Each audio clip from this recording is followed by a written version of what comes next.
কালকে শুনলাম যে তাকে আবার সাসপেন্ড করছে। এটা কোন রুলে কোন দিকে কিভাবে করছে এটা আমার কাছে জানা নাই। ইট ওয়াজ ভেরি ফানি। এটা কোনোভাবেই সাসপেন্ড হতে পারে না, বিকজ যে ছেলে অলরেডি সাসপেনশন হয়েছে, তাকে বিসিবি অ্যালাউ করেছে খেলার জন্য 2 ম্যাচ, তাকে আবার আপনি কিভাবে সাসপেন্ড করতে পারেন? 2 ম্যাচ সাসপেন্ড করে 1 ম্যাচ করে আবার 2 ম্যাচ খেলতে দিয়ে আবার 1 ম্যাচ সাসপেন্ড করা, এটা একটা আসলে হাস্যকর ব্যাপার হয়ে যাচ্ছে। মেইনলি যে কারণে আজকে এখানে সবাই একসাথে হয়েছে, যেটা হলো লাস্ট 2-3 মাস 4 মাসে কিছু কিছু ইনসিডেন্ট ঘটছে, যেটা নিয়ে প্রত্যেকটা প্লেয়ারের মনে একটা কষ্ট ছিল। প্লেয়ার্স ওয়ার এক্সট্রিমলি আপসেট যে ধরনের বিহেভিয়ার অথবা যে ধরনের কাজকর্ম হচ্ছিল। আমি 2-3টা পয়েন্ট আপনাদের সাথে শেয়ার করতে পারবো। প্রথম কথা হলো তৌহিদ হৃদয়ের ইস্যুটা। টানা সপ্তমবারের মতো বেস্ট টিস্যু পেপার ব্র্যান্ড হিসেবে স্বীকৃতি পেয়েছে বসুন্ধরা টিস্যু। তৌহিদ হৃদয়ের ইস্যুটা যেটা হইলো যে তার সাথে একটা মাঠে ইনসিডেন্ট হয়, ওকে 2টা ম্যাচের জন্য সাসপেন্ড করে। যখন 2টা ম্যাচের জন্য তাকে যখন সাসপেন্ড করে, তখন কিন্তু কোনো প্লেয়ার বা কেউ এটা নিয়ে কোনো কথা বলেন নাই। আম্পায়ার, ম্যাচ রেফারি মিলে তাকে সাসপেন্ড করেছেন। হ্যাঁ, ব্যক্তিগতভাবে আমরা মনে করতে পারি যে ডিসিশনটা ওয়াজ হার্শ, বাট এটা নিয়ে আমরা কিন্তু কেউ কোনো সময় কোনো কথা বলি নাই। তার কিছুদিন পর দেখলাম যে 2 ম্যাচ থেকে 1 ম্যাচ করা হইলো, এটা বিসিবির করেছে। তখনও আমরা কোনো ধরনের কোনো কথা বলি নাই। তখন তৌহিদ হৃদয় একটা ম্যাচ সাসপেন্ড ছিল, না খেলে তারপরে সে 2টা ম্যাচ খেললো। সো বেসিকলি ওর যে পানিশমেন্টটা ছিল সে কিন্তু অলরেডি সার্ভ করে নিয়েছে। এখন 2টা ম্যাচ খেলার পর কালকে শুনলাম যে তাকে আবার সাসপেন্ড করছে। এটা কোন রুলে কোন দিকে কিভাবে করছে এটা আমার কাছে জানা নাই।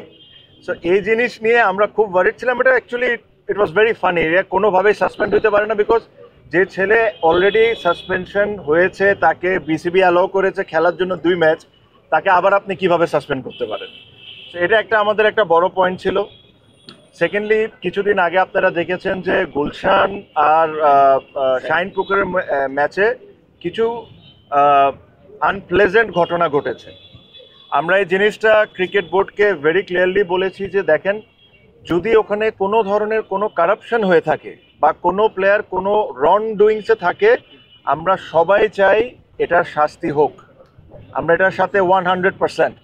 বাট তার মানে এটা না আর কাউকে এটার কোনো অধিকার নাই আপনি ওই 2টা ছেলেকে নিয়ে যায় মিডিয়ার সামনে তাকে দিয়ে অ্যাক্টিং করাবেন। এটা ওয়ার্ল্ডে কোনো অ্যান্টি কারাপশন বা কোনো জায়গায় এই নিয়ম নাই। আপনি ওই 2টা ছেলেকে বেজ্জত করবেন মিডিয়ার সামনে, সেম জিনিসটা অ্যাক্টিং করায়। So this are an insult towards cricketers. এই জিনিস নিয়ে আমরা এক ফোঁটাও হ্যাপি ছিলাম না। সেম জিনিস বিপিএলেও একটা ঘটনা ঘটেছে। 10 জনের নাম লিক হয়েছে বিসিবির ভিতর থেকে, 10 জনের ছবি দিছে বিভিন্ন মিডিয়াতে। এগেইন, ওখান থেকে কেউ যদি দোষী হয়, আমরা সব ক্রিকেটাররা চাই তার পানিশমেন্ট হোক, তার যতটুকু শাস্তি দেওয়া সম্ভব দেওয়া হোক।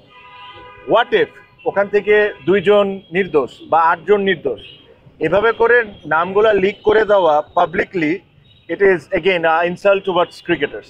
সো এই প্রত্যেকটা জিনিস নিয়ে আমরা খুব ওয়ারিড ছিলাম, because we believe that Bangladesh ক্রিকেটে দ্য বিগেস্ট স্টেক হোল্ডার্স আর ক্রিকেটার্স। অ্যান্ড আপনি ক্রিকেটার্সদেরকে যদি এভাবে ট্রিট করা শুরু করেন, and it's actually not done. So এই জিনিস নিয়ে আমরা আজকে প্রেসিডেন্টকে রিকোয়েস্ট করেছিলাম আসার জন্য, উনি এসেছেন, সাথে আরও 2 জন বোর্ড ডিরেক্টর ছিলেন। আমরা লম্বা চড়া ডিসকাশন করেছি, আমাদের পয়েন্টগুলো আমরা ওনাদেরকে বলেছি যে এই পয়েন্টগুলো নিয়ে আমরা আপসেট।